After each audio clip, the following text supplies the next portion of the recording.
Community Viewpoint with John Pollock and Maria Hurst.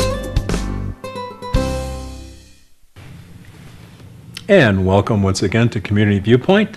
I'm John Pollock, your host for this segment, and oh look, I have Al Jones with me. He's another host.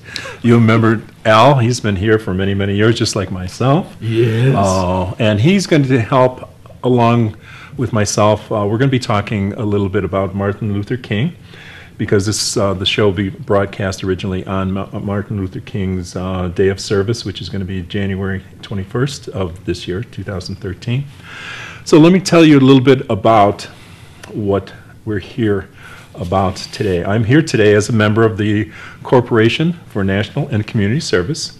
The Corporation for National and Community Service plays a vital role in supporting the American culture of citizenship, service, and responsibility. We are catalysts for community solutions and champion for the ideal that every American has skills and talents to give. As a time of social need, the CNCS, as it's called, and the network it supports engages more than 4 million Americans in results-driven service each year via 70,000 community and faith-based organizations through Senior Corps, AmeriCorps, which I belong to, and the Social Innovation Program or Fund, and plus United We Serve and other programs. The CNCS taps the power of citizens to improve lives, solve problems, strengthen communities, and build the capacity of the nonprofit sector. Participants in the CNCS programs mentor and tutor at-risk youth, rebuild communities struck by natural disasters. We've had those this year. Help seniors live independently, support veterans and military families. That's part of my job as AmeriCorps, and much more, based on principles of local control, competition, accountability, and public-private partnership. The CNCS provides a return on investment benefiting the recipients of service, the people who serve, and a larger community and nation. We're here today to promote the Martin Luther King Day of Service, which supports community organizations in their efforts to engage local citizens in service on the Martin Luther King Jr. federal holiday. The MLK Day of Service, as we'll call it, takes place each third Monday of January, which will be the 23rd this year, or 21st this year. It's the only federal holiday observed as a National Day of Service, a day on, not a day off. The MLK Day of Service empowers individuals, strengthens communities, bridges barriers, addresses social problems, and moves us closer to Dr. King's vision of a beloved community. And that being said, let's talk a little bit about Dr. King, and that's why we have Al here, who's our expert. And Expert? Yeah. Al and I are from Chicago. We love WGN, the Cubs, and things like that, so we've got a long history. So I really appreciate you coming here today, and hopefully we showed the emblem from AmeriCorps, and also the one for Dr. Luther King, the triangle, the diamond that you showed him for the Day of Service. So that's basically why we're here. So Al, let's hear a little bit about the history and what you're here to tell us about this day. Well, back in 1969, I think, which I was a policeman at that time. I was just leaving the police force. Oh, that's right. And I went and started working with WGN television. So I'm familiar with a lot of Dr. King's life, because at that time, when they were having all the problems, you know, with the weathermen and so forth like that, he was still trying to, and in Chicago, trying to create togetherness, you know, and in the different neighborhoods that he went, that they gave him a hard time. Really gave him a hard time in the different neighborhoods, you know. And, of course, gave me a hard time, too. So I know. Well, that's the original days of Mayor Daley, the original Mayor Daley. In fact, I have a picture. I think when we go through the pictures, it'll show Mayor Daley there at one of the sites that when we go to it, that Dr. Martin Luther King was there in his office. And that was in '64 when he passed the Civil Rights Act. Mayor Daley was there. So it's very interesting that in his whole life, and he was doing this non-violently. That's the whole thing. He says, we want to, get our rights done non-violently. We didn't want to do anything violently, and he never did. He never did anything violently at all. So, like I said, he was born in Atlanta, Georgia. Yeah, we have a picture of his home. Yeah, a picture of that.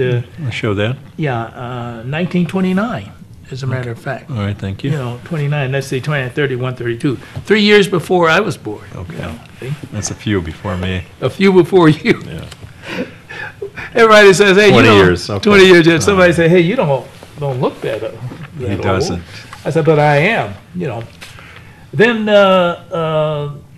he, like I said, he did certain boycotts during all that time, actually, not when he was a little kid, but as he became a man, he began to do stuff now. He began to do different things to try to say, hey, we need to get our rights. The black man need to have his rights, because after all, we are participating in this life here in America. Way back in the Buffalo Soldiers, way back in the 1800s, who fought. Yes. Yeah, they fought. So from all that time back there into when he came on the scene, still you didn't have the rights, of all people. And he says, hey, so we have to do something about it. And that's what when he came on the scene and decided, hey, this is what we're going to do. And so he had a hard time. And I was looking at some of the pictures where they wore those hats, the regular hats at that time. But he was arrested just for trying to do something right. Trying to say, hey, we deserve this, the same rights as anybody else. So he definitely was an individual, participating in the rights of others. There's another picture, I think, that we have there to show of Mayor Daley in '64, and oh, there he is. Yeah. Mayor Daley there with Martin Luther King. I'm not sure who that is there. Oh, Lyndon B. Johnson. That's LBJ. Yeah. Yeah, okay. LBJ was instrumental in Civil Rights Act. Civil rights and all that kind of thing, and so that was the start of everything going from left, to right, which I think was very good. Now, he did do that one speech, and that was he have a dream speech in Washington, D.C., and that was, believe it or not, August the 28th in 1963. Okay. I'm trying to think, at that time I was still a policeman. And I was just going into high school. In the high school? Oh, but Yeah, you were so young. I was finishing my first year. Yeah. And then the picture behind the people standing behind him, and then the big crowd. I'm not sure how many people were there at that time in the Washington Monument, but it was quite a few people there, for that speech, in Washington, D.C. Also, as we move along, there are other pictures and things that he did. Now, I don't know. At one time, they had a problem.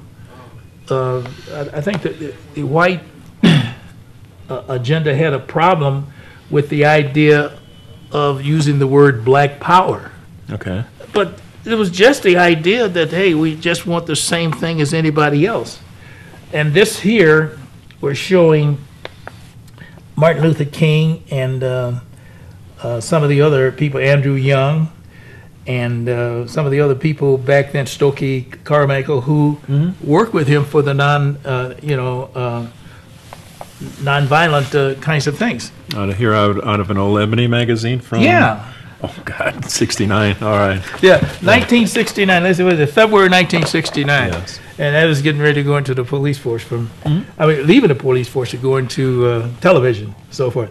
But there are a lot of pictures. There are a lot of things that Dr. King did in order to bring about civil rights and to bring about togetherness, for everybody at that time. he were trying to motivate people, especially the youngsters at that time, to say, hey,